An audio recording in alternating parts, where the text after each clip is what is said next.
today's event is really about a conversation, and that's how I'm hoping to begin. So we have a number of young people with us today. One young person couldn't make it along today, but we do have 3 others. So we're joined today by Charlotte Donaldson, who's a young Scottish traveller. We're joined today by Rahela, who is a young Roma Romney from Glasgow, and she'll tell you a lot more about her own self in a moment. And we're also joined by Nicola, whose camera doesn't seem to be working, but we're joined by Nicola as well. Yes. all the way from Slovakia, and she is again a young Roma activist as well. So if we could start then, I'm going to offer each of the panelists an opportunity to up to 10 minutes to introduce themselves, introduce the issues that are important to them, and also some elements that they'd maybe like to share about their own identity as well. So if we could begin then, Charlotte, could I ask you to kick us off? Yeah, okay.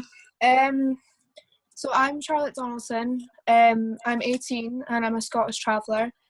I was born in Perth, but my family's lived in Angus for about 4 or 5 years now. We've lived on the road, we've kind of lived a bit of everywhere, but we decided to settle in a house because it was easier for my dad to access work, and it was easier for us to get schooling and that type of thing, compared to the road. Just now I'm studying HNC Social Sciences, and hopefully progress on to university. I feel that there are many challenges that travellers, especially young travellers, face today. I wouldn't say it was as hard as when my dad was younger, because it's kind of more, except like we have more chances now than we ever did, especially with government and stuff willing to give us opportunities to speak up, which is really good. But the challenges can come from whether it's access to education, accommodation, health needs, anything around that. But I feel that the major issue that surrounds all these other issues is misunderstanding. So I feel a lot of we call them country people, non-travellers, don't actually know about us as people. They only know what they read on tabloids, and it's never good things that get reported. So I feel if people are more educated about us as actual people, and now learn about our culture and our history and stuff like that, I feel like all these other issues will be easier to tackle if the stereotypes tackled first. Thanks, Charlotte. Thanks for sharing that. And there's so many issues in there that hopefully we can unpack them when we come to... Oh, about the Roma Activists. Oh, apologies. I think someone's came in there. It's a mistake. Oh. No, okay. No, he's gone. Okay. Apologies. Okay, so yeah, thank you very much for sharing that, Charlotte, and for telling us a little bit about yourself. Rahela, would you be able to share a little bit about yourself and kind of start us off as well? You're muted, Rahela. Oh, you're still muted. Sorry, I was muted. Yeah, so hello everyone, my name is Rahela, and apologies first of all for all the noise that you are going to hear from my baby. She's very loud. So yeah, as I said, my name is Rahela and I'm 22 years old. I was born in Belgium, but I'm from Romania, and I've stayed in Ireland most of my life. So I was in Ireland since I was 2 years old and stayed there till I was 19. And throughout my time in Ireland, going to secondary school, primary school, I was bullied by a couple of my classmates, and throughout my childhood, and that made me realize a lot of things, and realize kind of what it is to be like Roma in kind of Irish eyes, because at the time people were scared to say they were Roma and kind of hid their identity, and I even had friends that were Irish travelers and they were hiding their identity as well. you know, refusing to say that they are travelers. And at the time I was as well saying, you know, I'm not Roma. Yeah, I'm from Romania, but I'm not Roma, and just hiding my identity just so I don't kind of go into that kind of subject of saying, oh, but you look Roma, or, you know, your family dress a certain way, or you have these traditions, or, you know, you have culture. So I tried many times to hide my identity, but yes, okay. As I grew up, your identity is really important, and I grew up to embrace my identity as a Roma person. So coming here to Scotland, I came here to Scotland and I got married, and I'm married now, I have a baby, and I think very quickly I learned that there is a huge Roma community in Govan Hill, and I loved it. I absolutely loved it, because in Ireland we didn't really live with a lot of Roma families. Like, we kind of lived all over Ireland in like smaller towns, but there was not many Roma people as there are here, and there would be like, say, 1 or 2 families. They were very dispersed, and we wouldn't communicate like a lot. So as here, you know, you see Roma people like everywhere, at every corner, and it kind of made me feel like I was in Romania, and it made me feel like I belong here, and this is where I should have been all the time, and this really made me feel like I'm a Roma person. I'm proud to be Roma, and I kind of stopped, you know, hiding myself, and actually really opened up. Whereas in Ireland, I wouldn't really speak up, and I was very shy, and was really like trying to kind of avoid the whole Roma identity altogether. So yeah, here I am, and I'm speaking up, and definitely still kind of challenges are kind of coming up every day, but as a young person, I'm trying my best to kind of tackle them and help people out who need them. Thank you. Thank you very much, Rahela. And again, some really interesting similarities there between the Scottish traveller identity and the Roma identity in terms of hiding identity and how that feels. Thank you so much for sharing that, Rahela. Nicola, I wonder then if you'd be able to come in at this point. I don't know if you've been able to work out your camera yet. Okay. Okay. Can you see? Oh my God. Yes, I can see it. Sorry.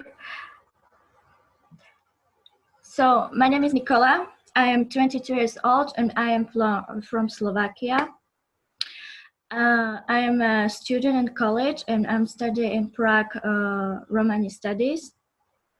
And I'm also active in some Roma NGOs, like for example, Roma Education Fund, which helps Roma students.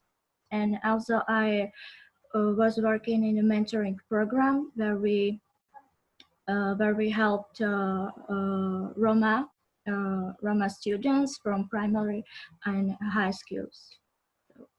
And I'm also focused in my studies. I'm also focused on Roma history and the Second War. Mm-hmm. And certainly as well, Nicola, that's certainly where we met, and I got to know about your activism was at Deacon Vista. I don't know if you'd like to share maybe a little bit about your work with Deacon Vista and what that means to you as well.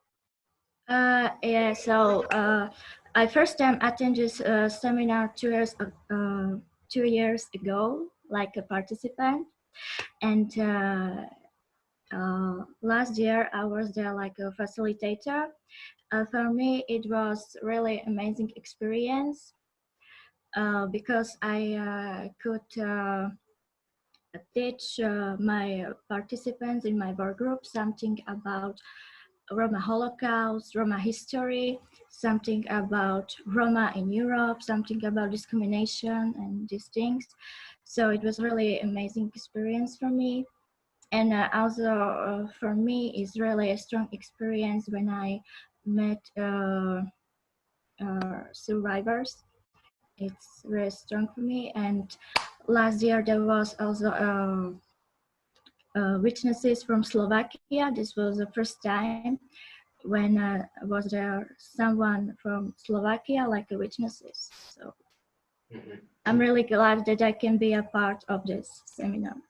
Definitely. No, we're excited to talk to you. Okay then, so now everyone's had a chance to give a brief introduction to yourselves. This second part, I'm really keen to have a panel discussion. So there's a number of questions that I will ask to each of the panelists in general, and the panelists can choose which ones they would like to answer. So there's no obligation on all panelists to answer all questions, but if you would like to answer a question, just feel free to unmute and answer away. It's a little bit less natural on Zoom, but I'm hoping it'll still work. It's the first time at Progress and Dialogue we've used Zoom in this way, so I apologise to our attendees if there's any more technical difficulties, but hopefully this will go smoothly. Then after we've had the panel discussion, I will open up the floor to all attendees as well, and any questions at that point you may have, please ask away to the panelists. In the meantime, please make use of our webinar chat function if you do have any questions, just in case you forget, but also if you'd like to make any points as well.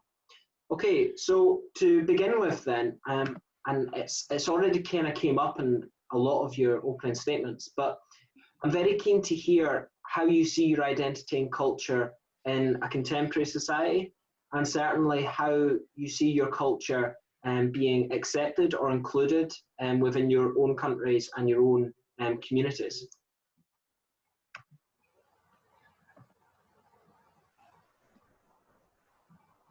I don't know if you're able to unmute yourselves.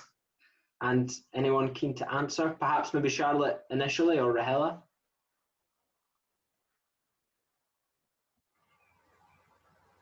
Can you hear me? Could I go next? Yes, totally. Yeah. Anyone keen to go first? No. So I can go further. Go on, of course. Sorry, it's not a problem. So my identity and and culture. Okay, so as a Roma woman, I perceive my identity as something really wonderful. My family is not traditional. We are not a traditional Roma family. We live in the flat between non-Roma. And in the high school, I had more non-Roma friends, but I was never ashamed of my identity, even if I experienced this, even if I was discriminated. I met young educated Roma 3 years ago at one training, and I keep saying that it's definitely changed my life, because this was the first time when I met educated Roma like we are, and from that time I'm started to be more interesting in Roma culture, in Roma traditions, and Roma history and language, and I started more feel my Romipen, like Roma identity. And I'm just wondering, Nicole, I mean, a couple of things you said that I found really interesting. I'm just wondering if we can unpack them. You mentioned that your family aren't traditional Roma, and you kind of gave the example of living, in the community with non-Roma. So for those of us in Scotland as well, I suppose what makes you think it's not traditional, and is there something different in Slovakian culture in terms of where Roma live and the traditions of Roma? Here in Slovakia, there are lots of settlements, and these settlements like out of the city. So Roma in these settlements are really close community. Right. And these communities are very often really poor. They have not running water, they have not electricity, and very often they had nothing to eat.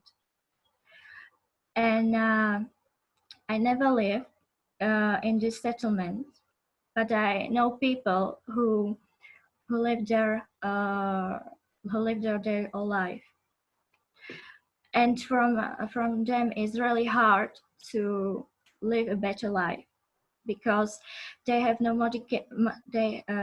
motivation to study. They have no money, and very often they have to help their parents because they have a lot of siblings.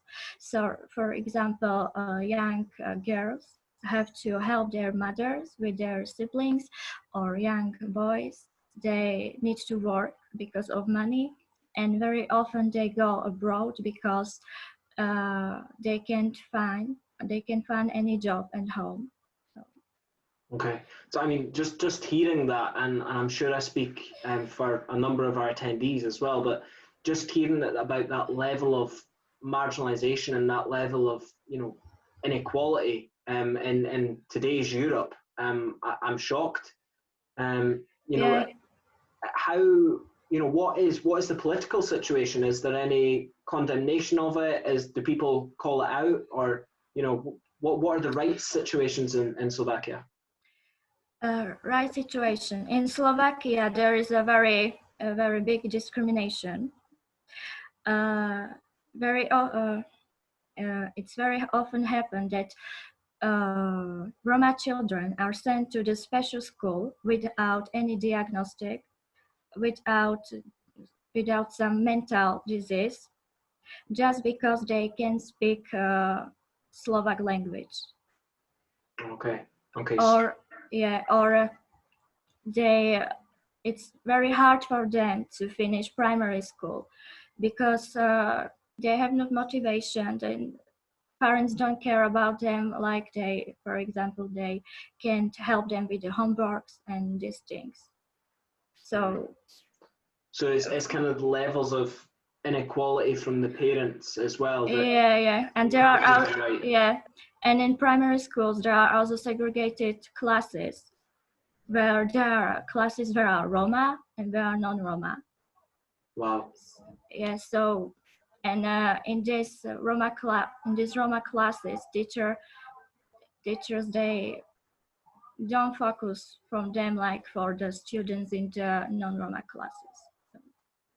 Yeah, that's horrific to hear. And I mean, obviously we're having this event whilst I started, you know, by talking about the Black Lives Matter and, you know, obviously the protests that are happening across in the US and indeed across the world. Yeah. You know, and a lot of that is in a legacy of the Jim Crow laws across there, and certainly the notion of segregation. But I mean, what we're hearing from yourself is that that's happening in Europe. Yeah, this is happening. This is also happening now, also in Slovak, but also in Czech Republic or Hungary or in Poland. So, wow. Okay. In these countries, the situation is same. I mean, from what you're saying there, Nicola, then the answer to the first question would be that you don't feel included within Slovak culture and kind of national identity. Am I picking that up right? Or would you say that Roma culture is included within kind of national identity and notions of inclusion? When I talk about myself, so I identify myself like a Slovak Romani. So when I go for somewhere abroad, so I always talk about myself like a Slovak Romani. So that means that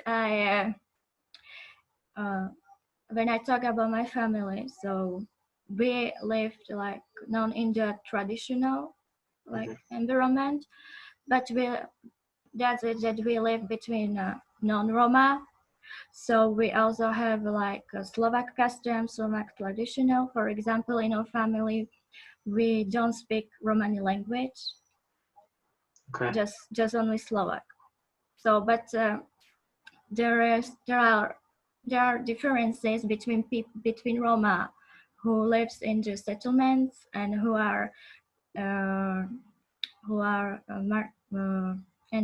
lives between like non-Roma. Mm-hmm, mm-hmm.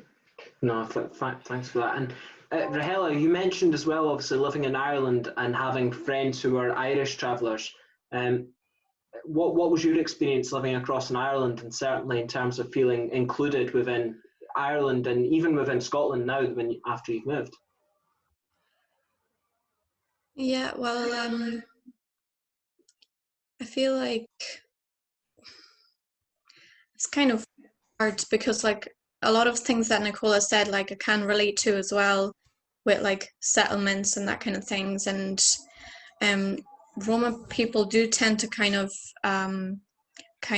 together. I know my family just now are living in a smaller town, and there is like over 100 of Roma families living there, and I think it's because of like that reputation of that little town, that like, you know, that town is really accepting of the Roma people, and they're really trying to kind of like engage in their culture and even like start to speak their language, whereas, you know, the other towns are kind of more not as accepting of the community, and hence there's very like little Roma families, kind of they're just dispersed. But that town that my mom and dad recently moved to, they are very accepting and they just feel so welcome there, and that's why there's like, you know, hundreds of different Roma families there. And yeah, when I was growing up and I had friends who were travelers, I think at the time, yeah, us, you know, definitely like hiding our identity. And I'm sure like my friends who were back then, you know, aren't hiding their identity now, just like me. And I think we kind of just grew out of it, and like definitely growing up, your experience, you just gain more experience, and the more people you kind of come across over to talking more about like your identity and your community. I feel like throughout my childhood, I didn't really get a chance to talk about my identity and who I am as a person. Whereas when I came to Scotland, you know, that's one of the main things that I started to think about the most. And people were asking me, you know, how do you feel as a Roma? What does it mean to be Roma? And kind of like growing up as a Roma woman, and kind of all the expectations that Roma people have from you being like a Romani. So like me growing up as a young Roma woman, I was obviously expected by the society to be married at a young age and have kids by the time I was, I don't know, like already 18. And that for me was never like, and you know, even a thought. I was like, that's not going to happen. And it really depended on my mom and dad as well. And like that I wanted to go to education. My mom was always by me, and she said, you know, you need to finish your education. You know, there's no point of getting married now and having children. But I felt like my dad was always pressurized, and he was always told by the members of the society that, oh, your daughter is getting old. I was 19 at the time, and they were saying old, and that like I should be married. Mm-hmm. And you know, my dad was kind of like, should I listen to these people? I don't really know. This is what the Roma community is saying, and it happens a lot, and it kind of still happens even today, which really upsets me. But I think it definitely like evolved since then. Since but yeah, I've not listened to the society and did my own thing, and you know, finished my education. And I'm really advising other young Roma women to do the same, finish their education, and then afterwards, once they achieve their goals, I think then they can start thinking about a family and what they want to do with their life. Definitely. I mean, good on you for sticking out and doing what you want to do with your own life. I mean, you've touched on a really interesting point there, and I suppose we've got a kind of biased panel to a certain extent in that we only have females on our panel, so we're inherently going to go into female issues. And I feel as a white heterosexual guy kind of out of my comfort zone here talking about, you know, female issues. But I am very, very keen to talk about the expectations element, and it was something that I was hoping to come to later in the questions anyway. But you know, you've touched on it there, Rahela, and you've said that you yourself kind of advocate younger Roma women to, you know, take their own path, and if that's education, then to continue with education. Do you feel like there's a lot of support there for young Roma women? And if not, what would that support look like in your eyes? Well, talking from like a point of view of being in Ireland, there is not many, like there's not much support, and I think the most important support you can get is from your family. And if your family, you know, is really influencing you, then, you know, you can take bad decisions. Like if your family is saying, oh, you need to get married, you have to do this, there's no point. And I know there is a lot of families saying, oh, education is not important, you know, you're a woman, there's no point in getting education, you need to raise kids and all that kind of things. And yeah, it's crazy, but yeah, it's definitely happening.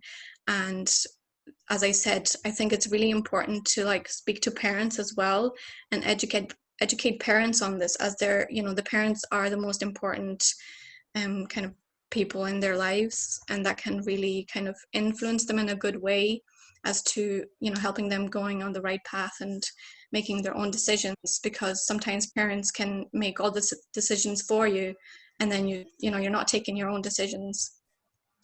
So yeah, but like here, I feel like in Scotland that there is like a lot of mothers who are starting to think more like in a modern way and thinking, you know, there's no, you know, they can get proper education and they can lead a normal life and get married whenever they feel like is the right time for them. So I do feel like the kind of community coming together and mothers talking more about it, that it definitely does help, and a lot of girls are getting into education. Whereas back when I was in Ireland, like I had a lot of Roma friends, but they weren't saying they're going to go to universities or colleges. They kind of just stopped at secondary school and didn't want to go any further because, you know, the society or their parents was saying you need to get a job, or, you know, you're going to get married. Right. So that was it. And I'm wondering then, Charlotte, I don't know if you want to come in on that, but from a Scottish traveller perspective, and certainly as a young woman yourself, do you ever feel similar pressures or similar expectations as a young woman growing up, and what might they look like? Really similar to Ella and Nicola's points as well. There is a lot of pressure on girls to get married young and start families, and kind of this perspective of like not like a housewife, like cook, clean, look after the family, that kind of thing. I think today in modern society it's a lot easier to be accepted if you want to continue to go to school, or if you want to have a job and that type of thing. I think it's a lot easier than it ever was for like my dad's day or like his dad's day. Personally, for myself, I'm 18. Usually at age 18 you'd be kind of married and thinking about starting a family and that kind of thing. I have a lot of traveller friends that are girls, and they're already married or pregnant and that type of thing. So I think it's like you look around the people around you and it's like not is there something wrong with me, but like am I thinking out what I'm meant to be doing and that type of thing. But I think times are changing, and I think it's going to be a lot more accepting and thinking for women to have a different type of role. Mm-hmm. Mm-hmm. No, it's really interesting. Oh, go on. Sorry. Yeah, please do. I have a comment and a question about the Roman question. The comment covers many cultures. 50 years ago, as an engineering student, I was forced to take some liberal arts courses.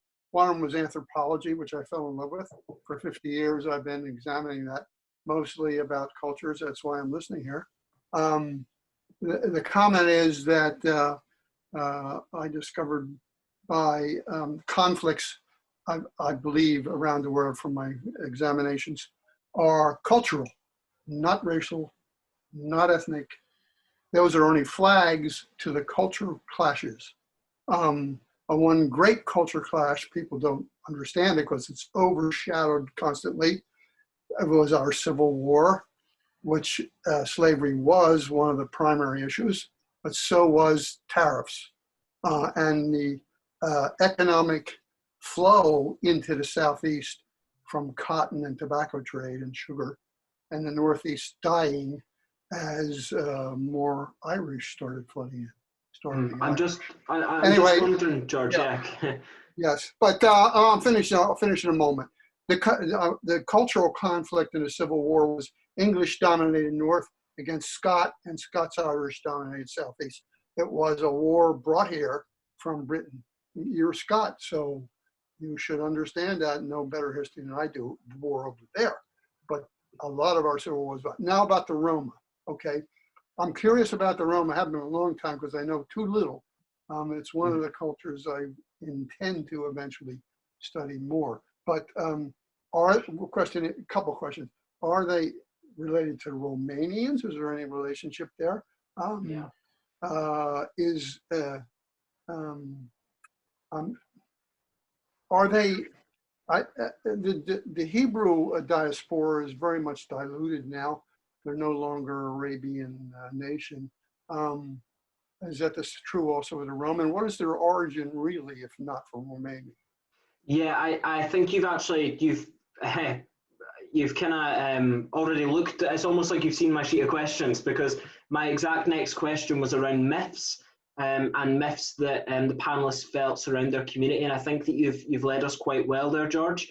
And perhaps Nicola or Rahela, would you like to answer George's question around is there any correlation between Romania and Roma? And if not, what is the true story behind that? Thanks for your question, George. Yeah, that is a kind of difficult question, because I think we've all the Roma people kind of ask themselves, like, where are we really from, you know, because we just kind of ended up in Romania, and a lot of people say that we're from like India or kind of Asia, and we kind of like eventually, like over the years, kind of traveled through like Europe and then landed to Romania. There is, you know, I'm not sure if it's like 50 or 60% of the population in Romania like are Roma people, and you know it's growing. So yeah, that is a question I would like to know myself as well, like where exactly did we came from? Yeah. Nicola, do you have anything you'd like to add to what Rahela's fed back to George's question? It's okay if not, I just wanted to give you a chance. No, it's sorry. Sorry for the light. So the question is we are originally from India. Our origins are there, and in the 9th century, I think we traveled when we traveled to Europe. So we traveled to the Byzantine. In English, we traveled to the Byzantine when we talked about where we identified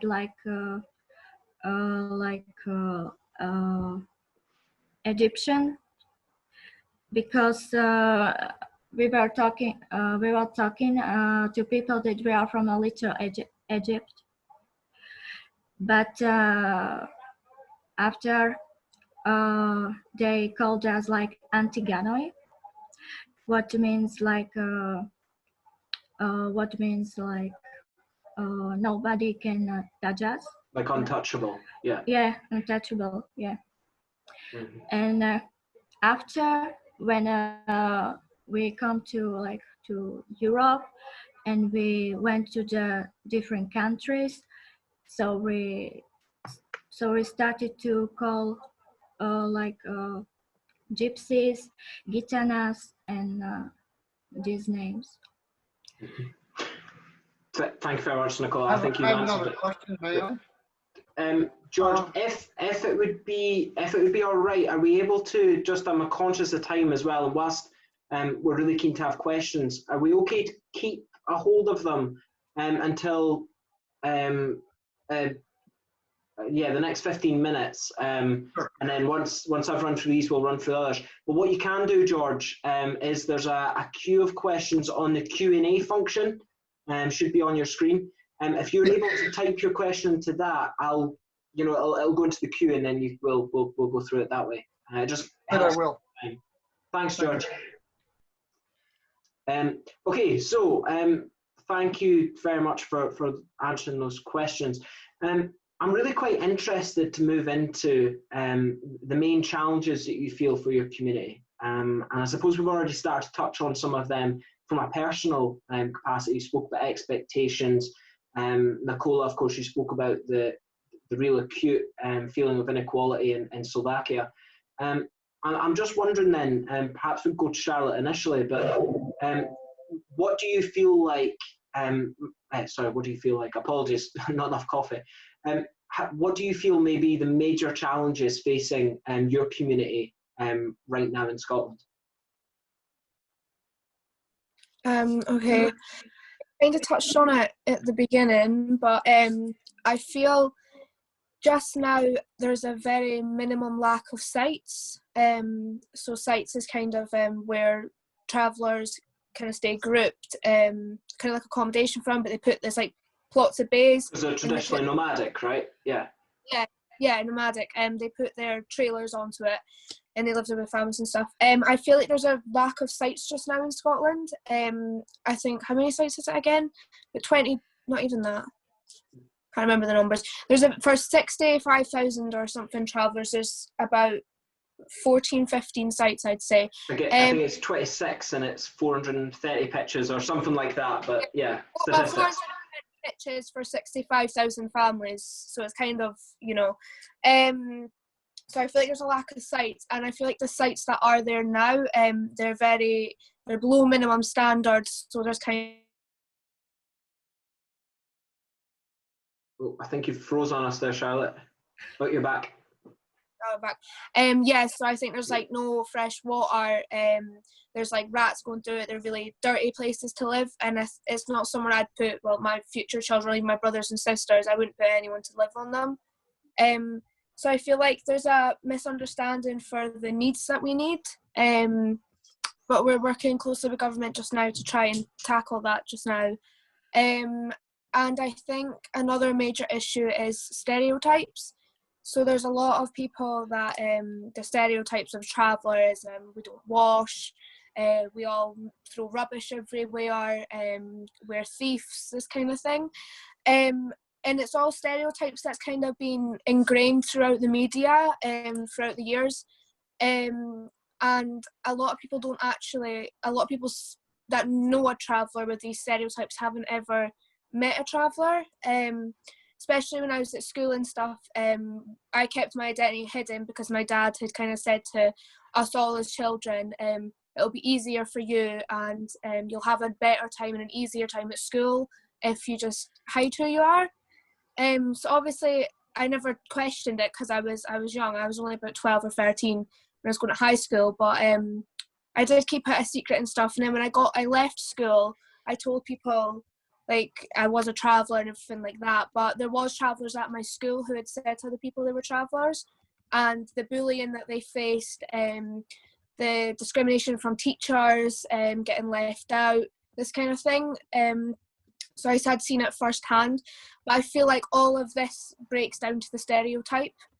So I feel like if people had a better understanding of who travellers actually are and our culture and who we are as people and where we come from, I feel like these stereotypes will be easier to thingy.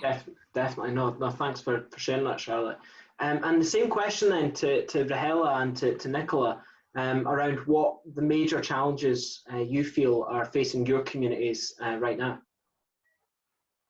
I think a lot of them are quite similar to what Charlotte said, like around theft and throwing rubbish everywhere. The stereotypes of it, yeah. Yeah, the stereotype of it, and definitely like we're facing the same things, and I feel like Roma are always the first to be blamed, like social media, basically everywhere. And I think like a month ago or couple of weeks ago, there was like another thing on social media about like COVID-19, Roma people breaking the lockdown rules and going outside in bigger groups, or not staying inside when they should be, and you know, people like posting images of Roma people staying outside in bigger groups, which really wasn't the case, because like if you see a couple of people outside doesn't mean the whole Roma community is doing it. So they kind of tend to blame the whole Roma community because of, you know, a few people. So that is like, I feel like that's always the issue there, that if one person is doing it, everyone is to be blamed. I feel like there's kind of a couple of issues right now, and one big one right now is because of COVID-19, like a lot of people are, you know, still kind of leaving, and they're not feeling safe at the moment, and they feel like they're not being heard, because as we kind of know right now, like tests are being done, and like people can get tests, but a while ago, like people were demanding to be tested, and that wasn't possible. And you know, a lot of people went to the hospitals, they were sent home, and a lot of people felt like that was racism. And I can say from like my kind of in-laws experience as well, that they've been like hundreds of times to the hospital as they were really ill, thinking, you know, they have the virus, and they were sent home. And by that time my mother-in-law like really couldn't breathe at all, and they were taking it very lightly and saying,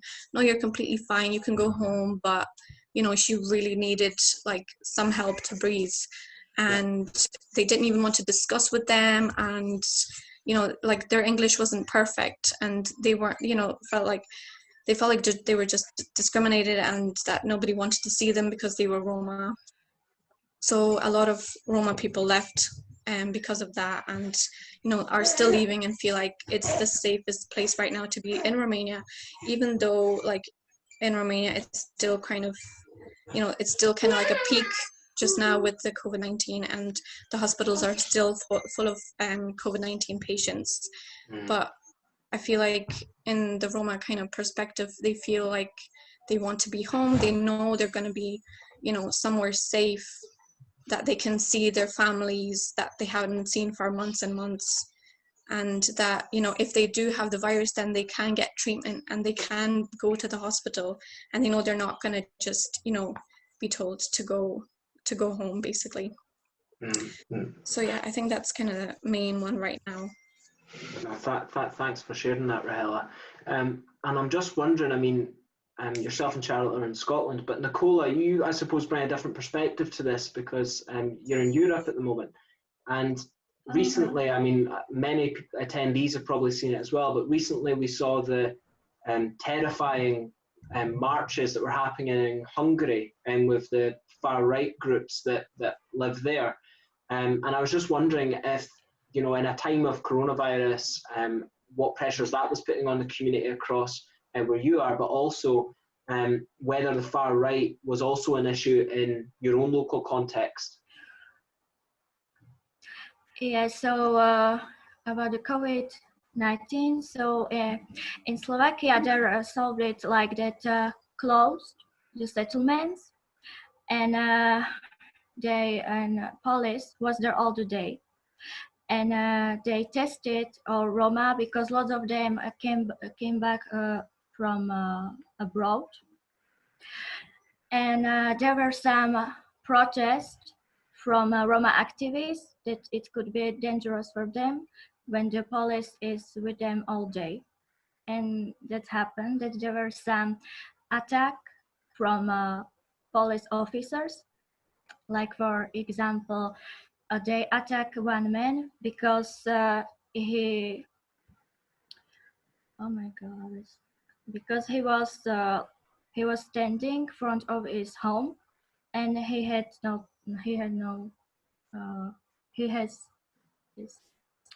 No mask. Sorry, he had no mask.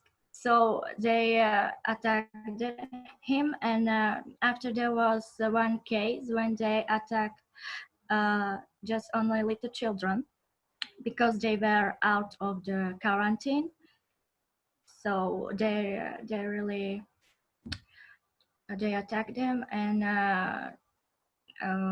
this was solved by these attacks. They were sorry. These attacks were solved by politicians and parliament. So I bet there are still not like they are talking about it just for little time, but now it looks like nothing happened, and it's And in terms of kind of far right movements, and indeed, you know, I'm speaking about European context here, but we've been seeing similar in Scotland as well, with rising, you know, far right rhetoric as well as far right groups themselves. Yeah.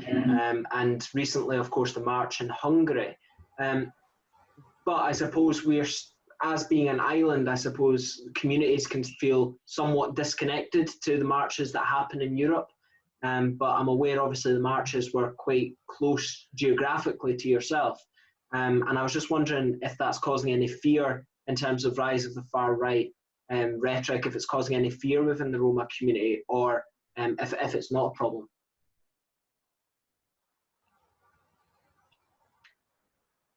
Don't know if you froze on us there, Cola. I think it might have done. Okay, well, oh, you back? No? No.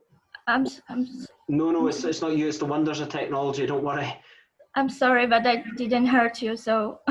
That's all right. I was just saying, Nicola, in terms of far right rhetoric and far right groups and neo-Nazi groups, and whilst we have issues like that here in Scotland, we can feel somewhat displaced from the marches and the, I suppose, more explicit riots that are happening in other parts of Europe. And I was just wondering if, being in Slovakia, the communities in Slovakia were more aware of it, and whether it was causing any fear, for example, the riot we saw in Hungary. Yeah, we also have a fascist political party in a parliament, and this political party is really strong. It's very strong, and there are a lot of people who sympathize with this political party. So because of this, there are lots of discrimination attacks and racism, like I said before, in the school, or Roma can't find a job because of their ethnicity or darker skin color. For example, my mom, she's a nurse, and she wanted to find a work in her city, but they said to her that she is not like qualified enough, but she has a nurse like college. Right. Okay. And and she discovered that this was because there was a director in a hospital was like in this political party. Okay, so it is being acutely felt then. That's worrying, and I suppose it's something that we all need to be particularly aware of right now, is the rise in far right rhetoric and racism as well. So I'm just wondering then, you know, we've kind of spoke about some of the issues, but I suppose to turn the conversation back to a more positive tone, what do you feel, and this is to all panelists, feel free to just, you know, jump in. What do you feel is the most important part of your culture or of your identity as a Roma or a traveller?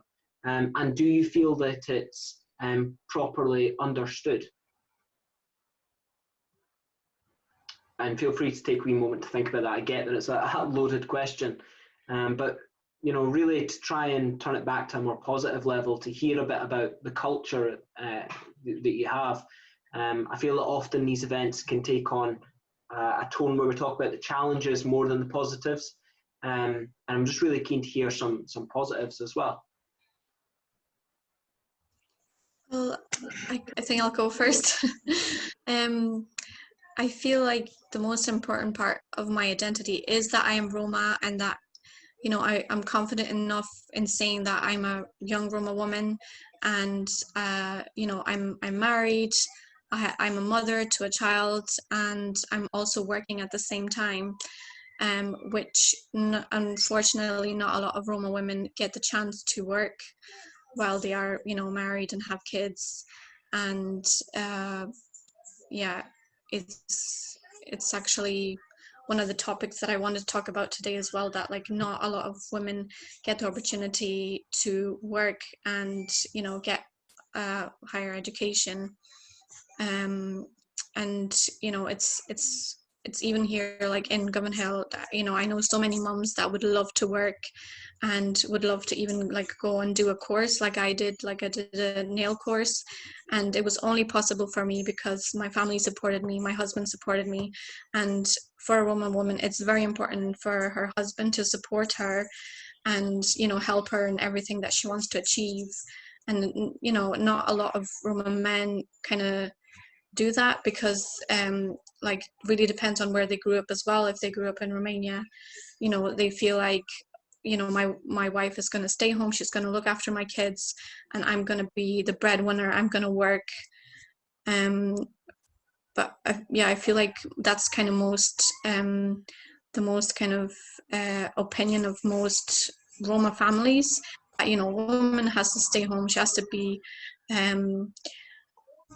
basically doing everything in the household, cooking, cleaning, all that, and then the man just goes and has a job. But yeah, did you want to say something? Me? No, I was just want to kind of follow up on what you're saying there, and you know, really, that's clearly a challenge, and certainly, you know, you're speaking in your own local context as well. But you know, for attendees, and I suppose for other young people who might be watching this as well, I suppose, one, what piece of advice would you give to other young Roma women? And two, what do you think service providers and organisations can do to better support and encourage Roma women to be, you know, to kind of take their own way in life, as you've done? Yeah, I think number one would definitely be like speak up and make your voice heard, and, you know, talk to your family, talk to your husband. I think if you're not going to communicate that to them, there's no way they're going to, you know, help you and even think about it. You know, like I remember, like I didn't really think of it much. I thought, this is my life, I'm going to be, you know, a housewife all my life, I'm not going to probably get a job and you know, even go to a course. But like throughout my work with Romano Lab, I was getting so much support there, and, you know, they were telling me, you know, you have so much more in you, you can do so much better. And, you know, I started setting goals for myself and thinking, oh, I can actually do this, I can actually do this.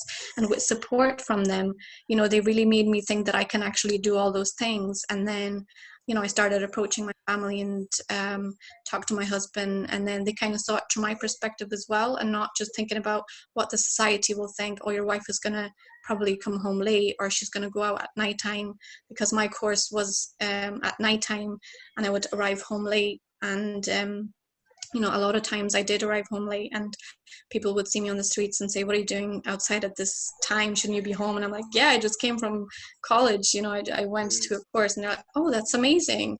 And then, you know, it was some Roma women who actually asked me that, and they were actually surprised, because they, you know, they don't see like every day a woman going to college and being married, having kids. So I definitely would say to young women, and like not only young women, but even women who, you know, are, you know, more elder and want to, you know, there's always the opportunity there that they can go and still, you know, do a course, or, you know, get a job.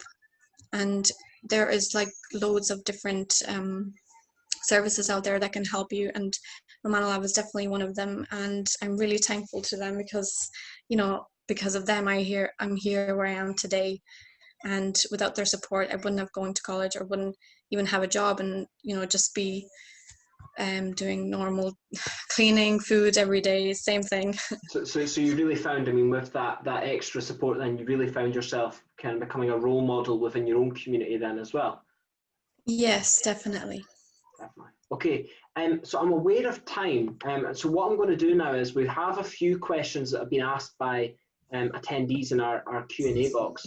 So what I'm going to do is I'll just run through those. And again, some of them are specific to community, but some of them are quite general as well. So please chime in, you know, when you like. So the first one I think comes off of, very clearly comes off of the stuff you were talking about, Nicola, in terms of the settlements that you see within your own local community. And the question is there an element of traditional Roma who would prefer to remain in settlements and choose to not live in integrated communities? This comes from Rachel, and she also goes on to say, if so, what can be done to honour that choice whilst improving opportunities and living standards? Does this differ across different countries? So yeah, it's quite a packed question there, but it's really around the settlements. Do Roma prefer to live in these settlements and not within integrated communities? You know, you mentioned that yourself in terms of living within an integrated non-Roma community as well. And if that is the case, how can your local state honour that choice, but also make sure that living standards are good for those people? Okay, so That's quite a packed question, yeah. yeah, so I can say about myself that I am a really lucky girl because I didn't live in settlement. So I can't say what is it really like to live there. I just know people who live there, and and these people have a real lack of opportunities to study or to work or to live a better life. Like I said before, there are really existential problems, like there is no water, there is no electricity. Very often they have nothing to eat. And for this Roma, it's really hard to integrate between non-Roma because very often they can speak good like Slovak language, or they don't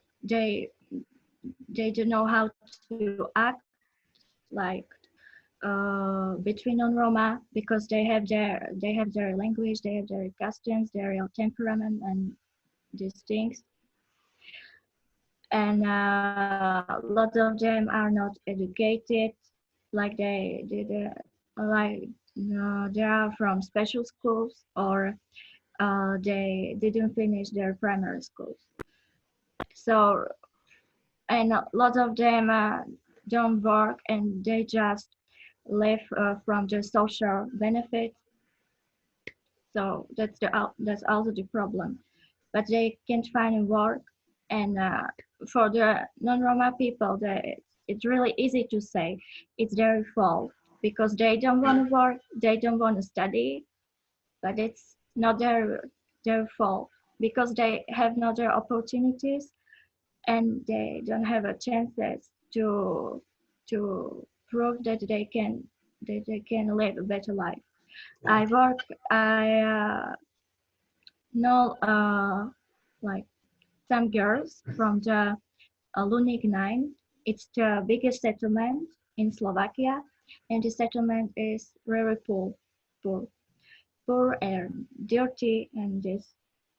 And I know one girl, she is Nicola like me, and I met her like 3 years ago in one training, and she studied like pedagogy in the high school. And I asked her what she want to do in the future, if she wants to finish her study, and she told me yes, because she wants to do something, she wants to prove something, and she wants to change her life. She don't want to live like her parents live. She wants to live better. She wants to have a job and money, and don't only take like social benefits. Mm. And Okay. yeah, No and point, there are a sorry. lot of prejudices. Yeah, and there are lots of prejudices against these people in settlements. That they only dancing and singing and just things, but that's not true, because I worked with some children in settlements, and they are really clever, but they have other needs like non-Roma children, because they're from another environment, and they have another needs, and that's all. If you learn how to work with these children, you can work with them, and you can really discover how clever and smart they are. Mm-hmm. No, thanks, Nicola. And certainly from what you were saying there, in answer to the question, it's not so much a choice, but it's more a kind of a symptom of marginalisation for the Roma in Slovakia, that they have to live in these settlements, and that often because of that they don't get the opportunities. I think that ties in really well to the next question, and this one's probably more for Charlotte. The question is, do you think if more sites are provided, then the Gypsy Traveller way of life will continue? Or do you think other things such as benefits, etc., will impact on their way of life altogether? So that's maybe tying into how we were talking about nomadism and kind of the traditional way of life, as it were. I don't know who asked this question, it's came up as anonymous, but perhaps it's tying into that traditional way of life, the traditional lifestyle, and whether building more sites would change that or impact on it. Okay, so personally, I feel it will change it drastically. A lot of travellers, so nomadic people, we shift and stuff like that. But a lot of us are forced into housing. So when we live in houses, it's not out of choice. A lot of travellers, say 95% of them, would rather be on the road, because that's where we kind of feel most at home and most ourselves. But when it comes down to the season of like men needing work, or like children at schools and that kind of thing, sites are really, really handy in that way, because you can still have a part of your nomadic lifestyle, because you're still living in your trailer, you can be around your family and stuff like this, whereas housing, you know, it's not our kind of, not style, but it's like not something we would choose to do.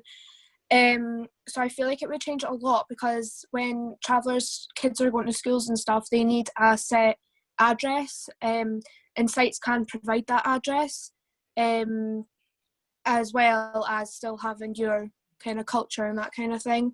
So yeah, I feel like it would benefit it a lot. So it would be, yeah, really positive. And you spoke there about service access as well, which is interesting. That's actually, there's a couple of questions there. The next question is, I suppose it could be asked that the person who's asked questions made the specific example of Peaky Blinders and how the media portrayed Gypsy travellers within that. But I really think it could be expanded to everyone on the panel, and you've all mentioned in some way media and the role that it plays in stereotypes, and the role that it plays in educating people about your communities. So I'm going to change the question slightly, if that's okay with the attendee, to just open it up to everyone on the panel. But do you think how the media portrays your community within shows, for example, Gypsy Travellers in Peaky Blinders, do you think that it further enhances this stereotype of criminals, or indeed further romanticises your culture in terms of how it's portrayed on the programme or on the film? And I think that could be opened up to everyone on the panel, certainly. So if anyone's particularly keen to answer it, maybe Charlotte could mention the Peaky Blinders point initially. Yeah, so I feel the Peaky Blinders programme, I've only watched a few episodes myself, but a lot of travellers go on about it. I feel like it further tarnishes the community with this criminal aspect. And another show that really, really tarnished the community for decades is My Big Fat Gypsy Wedding. That couldn't be any further from the truth of travellers. And I feel like if it was any other culture or community that kind of programme had been made about, there would have been, national outrage from all different communities. But with the travellers and the gypsies, it was kind of more accepted. People would watch it and kind of laugh. They'd think and I'm sure that there was the thing about Irish travellers, how they steal girls and put them back in vans or something like that. Yeah, that's, to be honest, that show and Peaky Blinders kind of makes a show of our entire culture. And, as a traveller, it does hurt to watch, because people are watching these things and they assume that is the way we are. And because we've been oppressed for thousands of years, only lately we've been kind of given a voice. So it's kind of hard to be heard over these, international or whatever TV shows. It's hard to get our voice heard over that, as the damage has already been done.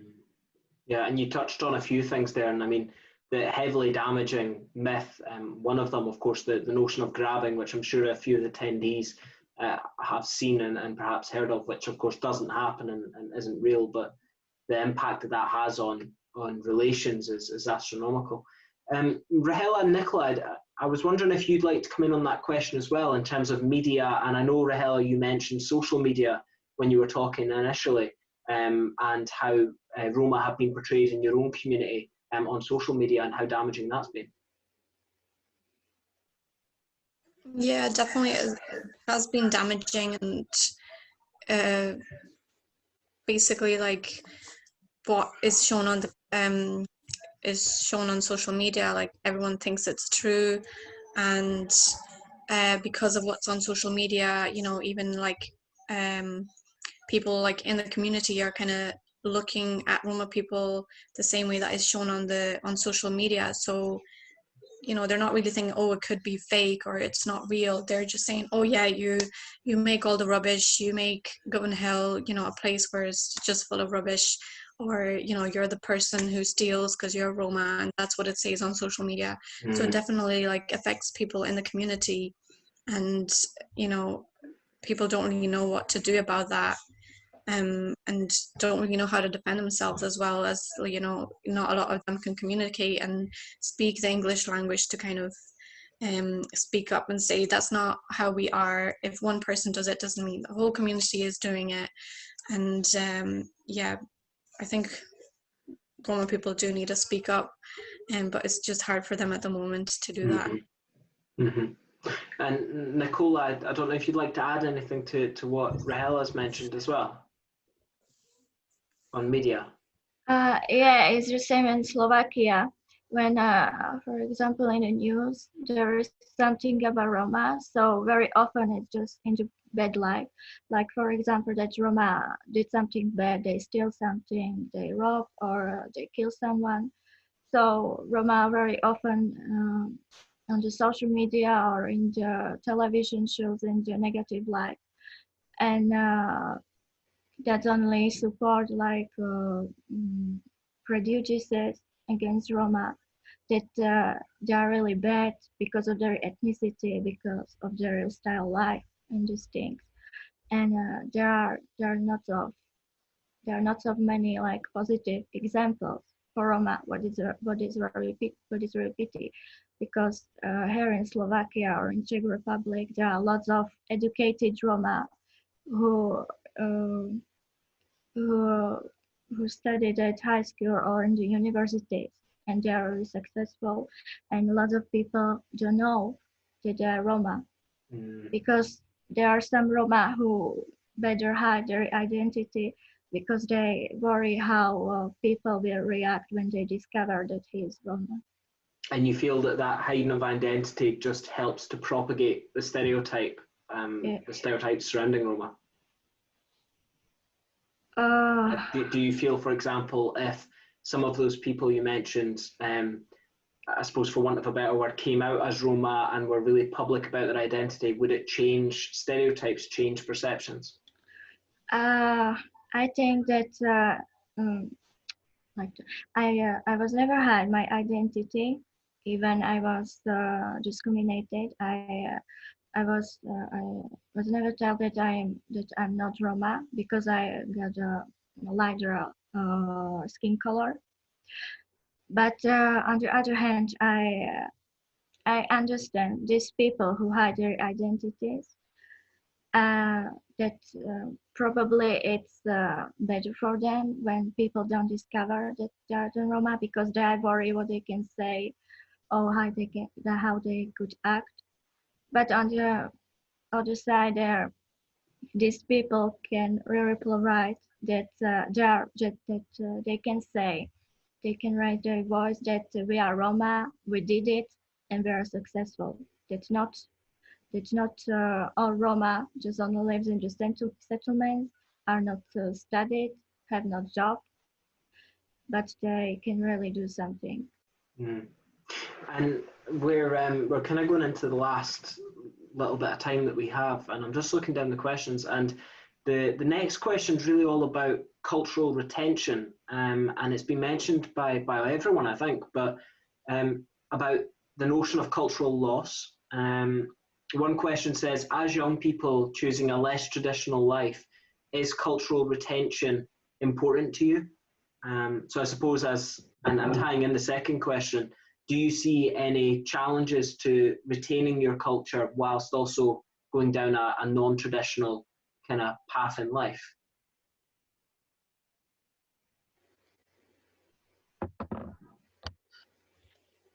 think, yeah, one of them would be like the culture that you need to get married at a young age, you know, if you're a girl. And it's even like on boys as well, like on men, you know, once they're 18, they're kind of expected to be married as well. So it's not just, you know, girls, it's boys as well. So do you feel then, Rahela, by obviously not going down that road, or you know, advocating as you do for other women to maybe not go down that road if they don't feel like it, do you feel like that poses a challenge to keeping a kind of traditional Roma identity? Can you say that again? Sorry. Of course, yeah. So do you feel that by not getting married at that age, does it pose a challenge to keeping a traditional Roma identity, or do you feel a Roma identity can still be had if you don't do that? I feel like Roma's identity can still be had, even if, you know, I didn't kind of listen to what the society said to get married at a young age. I mean, I'm still like Roma, I'm still kind of doing like the other traditions that we have in our culture. And I feel like more of the Roma people are opening up and kind of accepting more modern day lifestyles rather than, you know, having these like a culture to be married at a really young age, and yeah, have to like do what the society is saying. So I feel like that doesn't really kind of change my identity or change because I'm leading a more modern lifestyle. But like I'm still kind of following like other traditions, or like, for example, like I'm more religious than I used to be. And like, I don't think I mentioned it before, but before I was married, I used to love dancing, and that was kind of like a big part of me. And for a lot of Roma people, like dancing is their life, it's their passion, you know, it runs through their blood, and you know that can be like a big, huge part of their culture. Whereas for me, it was kind of more for fun. I just enjoyed it, and once I got married and the family is more religious, I kind of had to stop dancing. Right. Yeah, so I had to like stop dancing, and because the family is more religious, I became more religious as well. So it really depends on like the family and what you want to do and how you want to kind of which kind of part of the culture you want to follow, really. And Charlotte, then I wonder if you'd like to come in on that and the notion of kind of keeping your traditional identity going whilst following a non-traditional path in life. I don't know. I think I see it as your identity is who you are, and I don't think your actions should define who you are. That's my personal opinion. So whether I do something out of the tradition or the ordinary of my culture, it doesn't make me any less of a traveller.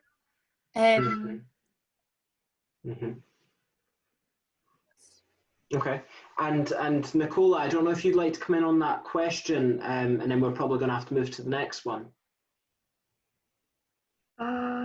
In terms of your own identity as traditional Roma whilst following a non-traditional path, and how you see that. Even though I didn't grow up in a traditional Roma environment, my parents still taught us respect and shame. And these two words are very important in Romani culture.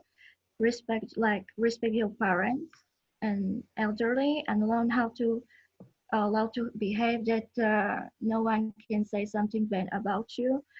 And I never acted to shame my family, and I respect traditional values, and that is the biggest aspect of my identity to me. Like for example, I sorry, me like a girl, I had the opportunity to study in high school, now in college, but there are some rules. For example, I couldn't attend school trips and these things because I'm a girl, but or I couldn't meet with the boys or these things, or when I went somewhere, I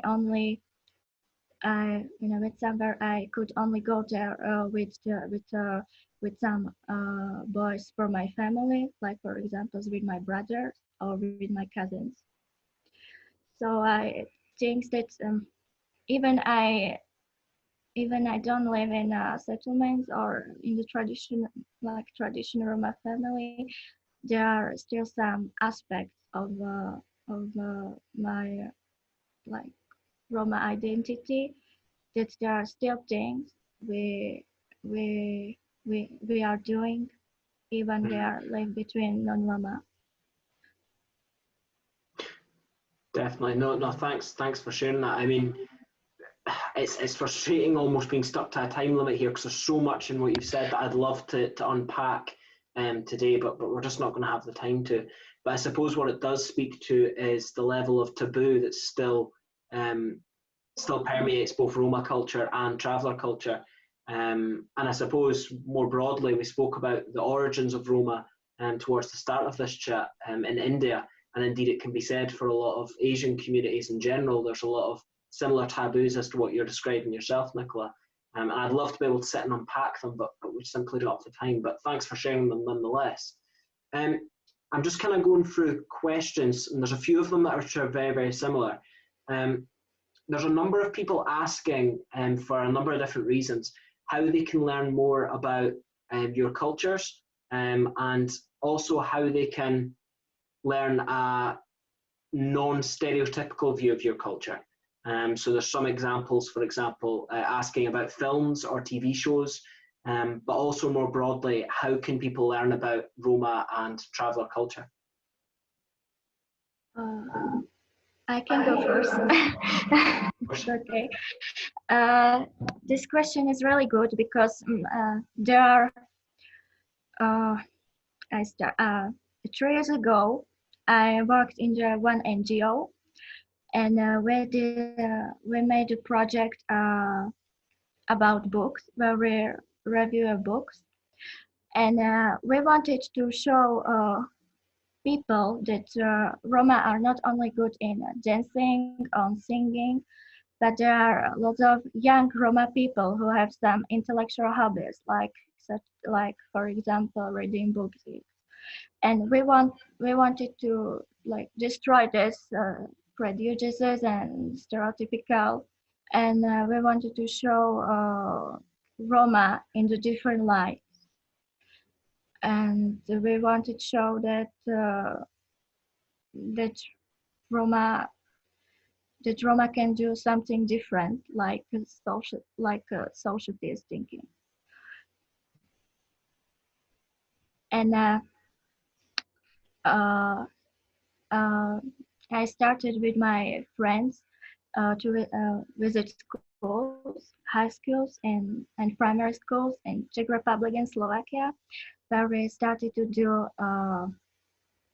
like presentations about Roma. Because I think that there are a lot of prejudices, because non-Roma people don't know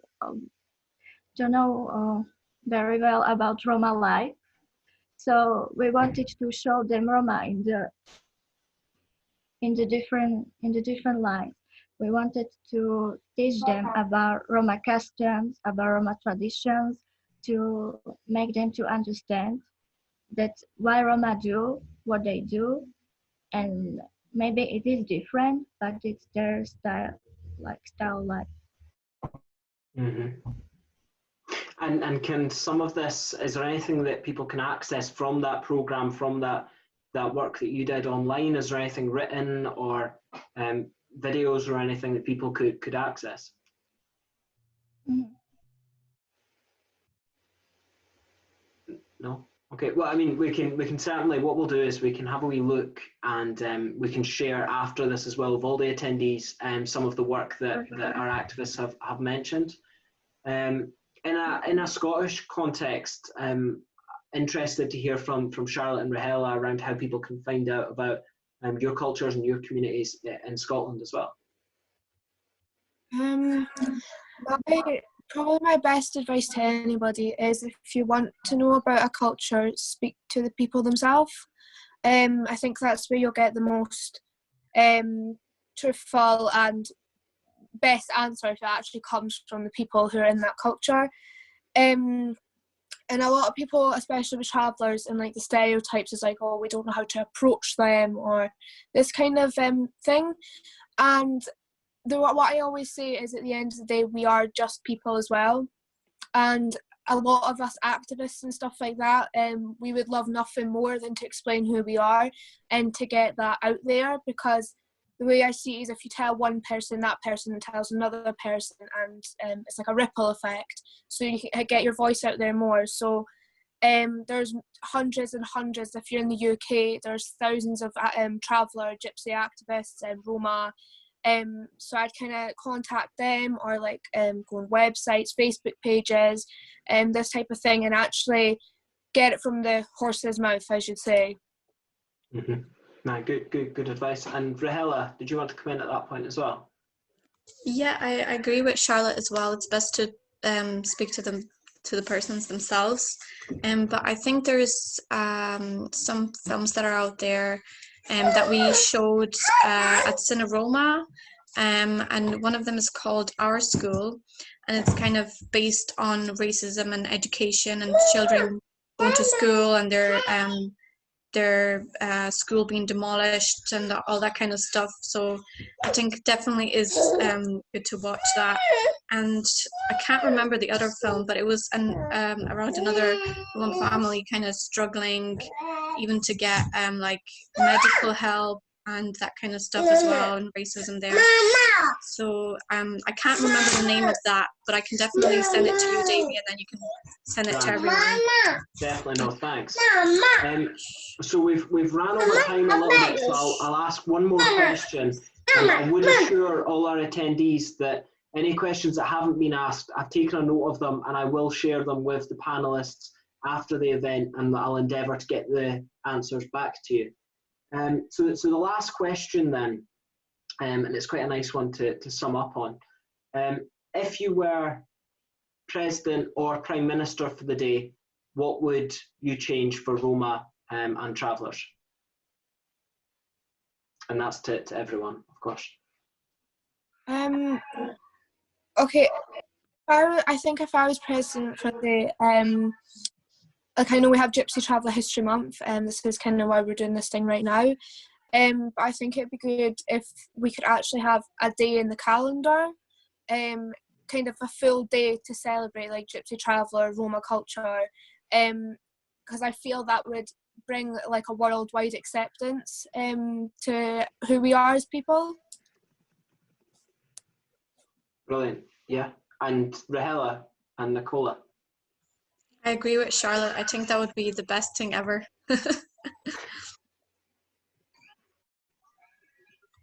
Yeah, that's all for me. Okay. And Nicola, what would be your one change? What I want to change, I want equal opportunity for all people. It doesn't matter if they are black or they are white or they are Roma or if they are not Roma or if they speak state language or their Romani language. I really wish to have equal opportunities for everyone. That was nice, and it's a nice way to end today's talk as well. So can I again please just thank all of our panelists, and again I must apologise for the technical difficulties at the start, but we got there in the end, and I believe that we really heard some fascinating insights from yourselves around your own cultures and how you feel about being Roma or traveller in a contemporary society.